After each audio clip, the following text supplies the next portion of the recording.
다음은 펌프장 시설입니다. 오수든 빗물이든 자연 유화로 흐르는 것이 가장 좋습니다. 하지만 지형적인 특수성으로, 즉 관로 중간에 강이 횡단한다거나 혹은 지하에 큰 구조물이 있어서 자연 유화로 물을 배제하기에는 관로 매설 심도가 너무 깊어지는 등 불리한 경우에는 피치 못하게 펌프를 두고 압송을 해야 하는 경우가 생깁니다. 이렇게 오수나 빗물을 중간에 펌프를 두고 압송하는 경우를 중계 펌프장이라고 합니다. 분류식이든 합류식이든 중계 펌프장이 시설될 경우가 있고, 또 처리장을 설치할 때 처리장 내에 슬러지나 오수 등이 연결될 때 펌프를 사용할 수도 있습니다. 또 처리장에서 특히 유입되는 시설을 유량 조정조라고 하는데, 유량 조정조에서 침전지까지 펌프로 이동하게 됩니다. 이를 장내 펌프장이라고 합니다. 빗물 펌프장은 특히 홍수 시에 침수 피해를 막기 위해 하류 지역에 큰 우수 조정지 또는 저울비를 만들어 놓고 펌프로 배제하는 시설을 말합니다. 분류식이든 합류식이든 펌프장을 설계할 때 설계의 기본 수량은 계획 시간 최대 오수량에 우천시 계획 우수량을 합한 양입니다. 분류식인 경우 오수만 들어오기 때문에 중계 펌프장이든 장내 펌프장이든 계획 시간 최대 오수량 기준으로 설계하면 됩니다. 그리고 빗물 펌프장인 경우 계획 우수량 기준 유량으로 설계합니다. 합류식인 경우 중계 펌프장은 우천시 계획 우수량으로 설계하고, 빗물 펌프장은 하수 처리장으로 유입된 양을 뺀 나머지, 즉 계획 하수량에서 우천시 계획 오수량을 뺀 양으로 빗물 펌프장의 규모를 결정합니다. 펌프의 특성을 나타내는 지표로서 비교 회전도라는 지표가 있습니다. 비교 회전도란 펌프에서 단위 유량의 단위 양정을 발생시킬 때 그 임펠러에 주어져야 하는 회전수를 말합니다. 이는 펌프 형식을 나타내는 지수이고, 이 비교 회전도 값이 동일하면 펌프의 크기에 상관없이 펌프의 특성도 대체로 같다고 볼 수 있습니다. 비교 회전도 공식을 유도해 보겠습니다. 어떤 펌프든 유량과 양정은 서로 반비례 관계가 있습니다. 동일한 마력이라고 가정했을 때 양정이 낮으면 그만큼 유량은 많아지는 것이고, 반대로 물을 높이 쏘아 올려야 해서 양정이 높아지면 유량은 그만큼 작아지게 됩니다. 이럴 때 비교 회전도라고 하는 것은 단위 유량, 단위 양정을 나타낼 때의 회전 속도를 나타내는 식이고, 이 공식을 유도하는 것은 다소 설명이 필요하기 때문에 따로 동영상을 만들어 보았습니다.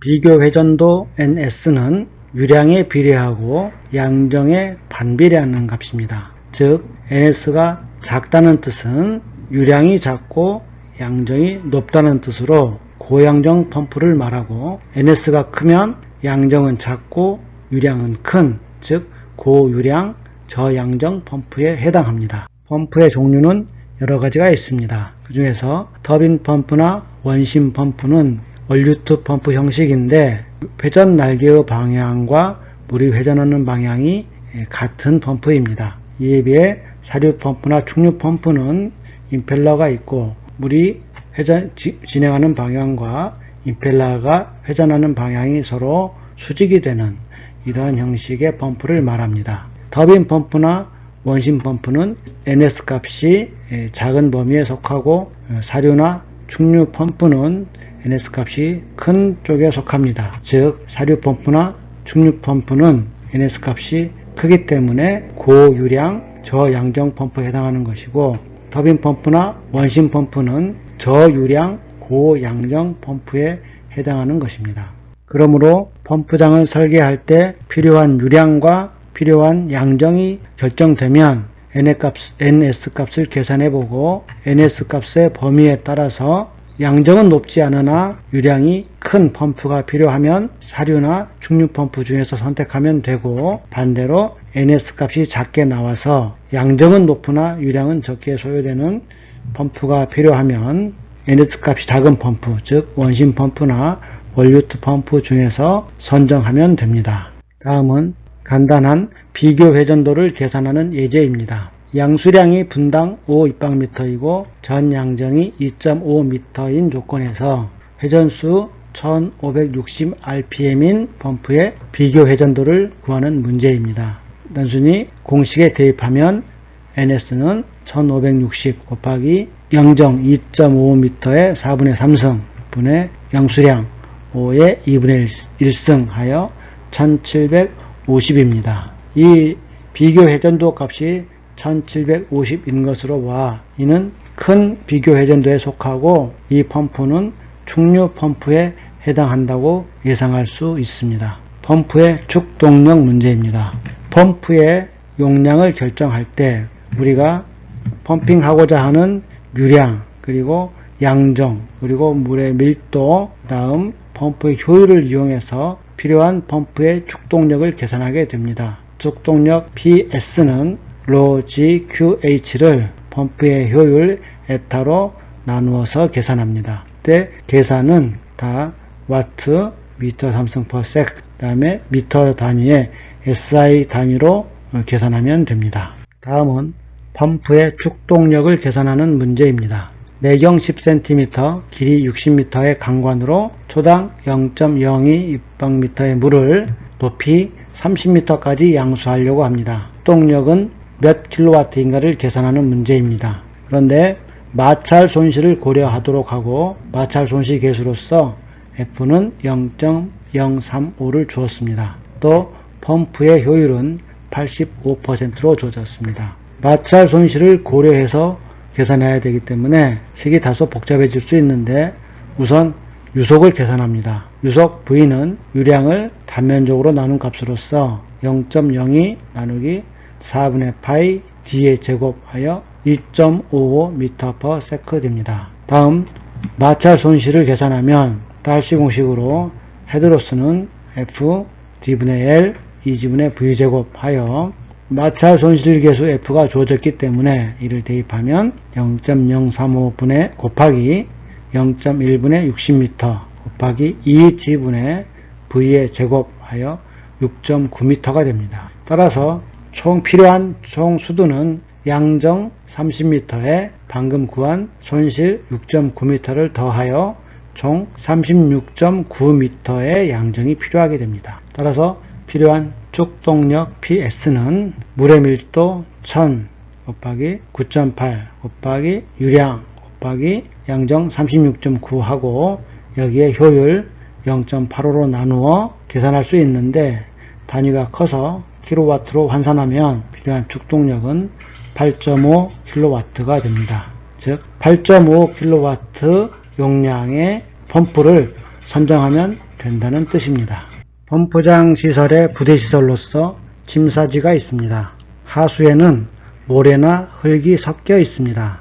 모래와 흙은 펌프 임펠러의 마모의 원인이 되고 또 관로 내에 쌓이는 경우 관 폐색의 원인이 됩니다. 침사지는 중력으로 하수 중 모래나 흙을 가라앉혀 제거하는 시설로서 수평 유속 약 0.3m/초 정도가 되도록 설계합니다. 참고로 실드에 한계 유속 공식이 있는데 이는 물속의 모래 입자가 유속에 의해 휩쓸려가는 한계 속도를 계산하는 공식입니다. 이 공식에 따라 약 0.3m/초 정도의 유속은 입경 0.3 내지 0.4mm인 토사의 침사지의 설계 기준은 하수도 시설 기준에 나타나 있는데 침사지의 체류 시간은 30 내지 60초 정도, 그리고 침사량은 분류식 하수도의 경우 100 입방미터당 호수는 0.001 내지 0.02, 우수는 0.001 내지 0.05 입방미터 정도로 설계합니다. 함유식 하수도는 하수 100 입방미터당 0.001 내지 0.02 입방미터 정도 섞여 있다고 계산하여 설계합니다. 침사지를 운영하면 토사가 바닥에 쌓여 점점 용량이 줄어들게 됩니다. 이렇게 침사가 쌓여 감소하는 부피를 감안해서 침사지의 용량을 결정하는데, 침사의 부피는 수심의 10 내지 30% 정도 또는 30cm 이상의 침사량을 고려하여 침사지의 깊이를 결정하면 됩니다. 설계 기준으로서 표면 부하율은 오수인 경우 1800 입방미터/제곱미터/데이, 우수인 경우 3600 기준으로 설계합니다. 포기 침사지라고 하는 것은 침사지에 공기를 집어넣어 바닥에 쌓인 토사가 썩지 않게 하는 시설을 말합니다. 하수 1 입방미터당 시간당 1 내지 2 입방미터의 정도의 공기를 투입하여 토사가 부패하지 않도록 하는 경우를 말합니다. 침사지 설계의 예를 보겠습니다. 인구 10만 명, 1인 1일 최대 호수량 300리터인 분류식 하수도에서 장방형 침사지를 설계하는 문제입니다. 먼저 침사지는 펌프장의 부대시설이고, 펌프장 설계의 기준은 시간 최대 호수량이기 때문에 1 최대 호수량을 시간 최대 호수량으로 환산하면 1.5 곱하기 300L/in day 하여 1인당 0.45 입방미터가 됩니다. 그리고 인구가 10만 명이므로 시간 최대 호수량은 원 단위에 10만 명을 곱하여 45,000 입방미터/day가 됩니다. 또 여기에 지하수 유입량을 10% 가산하면 다시 4,500을 추가하여 계획 시간 최대 호수량은 49,500 입방미터/day가 됩니다. 또는 초 단위로 환산하면 0.573 입방미터/초로 쓸 수도 있습니다. 하수도 시설 기준의 설계 기준을 근거로 설계를 해보면, 먼저 침사지 최적입니다. 체류 시간을 30 내지 60초로 설계하도록 하였으므로 60초를 가정하면 침사지의 최적은 HRT 곱하기 유량하여 60 곱하기 0.573 하여 34.4 입방미터가 필요합니다. 표면적과 수심입니다. 오수이므로 표면적 부하량을 1800 입방미터/제곱미터/day를 가정하면 표면 부하량은 유량 나누기 표면적이므로 표면적은 49,500을 부하량 기준 1800으로 나누어 27.5 제곱미터가 됩니다. 부피가 34.4, 표면적이 27.5이므로 수심 D는 이 둘을 나누면 1.25m가 됩니다. 침사지 폭입니다. 평균 유속을 0.3m/초로 가정하면 유량은 AV이고 다시 단면적 A는 폭 곱하기 수심 곱하기 유속이 됩니다. 따라서 폭 B는 유량을 수심과 속도로 나눈 것인데 0.573을 수심 1.25와 유속 0.3으로 나누어 폭은 1.53m가 됩니다. 침사지의 유효 길이는 단면적이 27.5 제곱미터이므로 이를 폭으로 나누면 8m가 됩니다. 따라서 이는 폭이 1.53m, 길이가 18m, 그 다음 수심이 약 1.25m인 좁고 긴 수로 형태의 침사지가 만들어지는 것입니다. 또 여기에 가라앉은 토사의 부피를 고려하여 수심을 약 20% 정도 더 증가시켜 줍니다. 그리고 여기에 다시 상부 여유고 약 50cm 정도를 고려하면 실제로 수심은 2m 이상이 됩니다. 또 직사각형 침사지를 2개를 만들어 한지는 AB로 사용하면 적당합니다.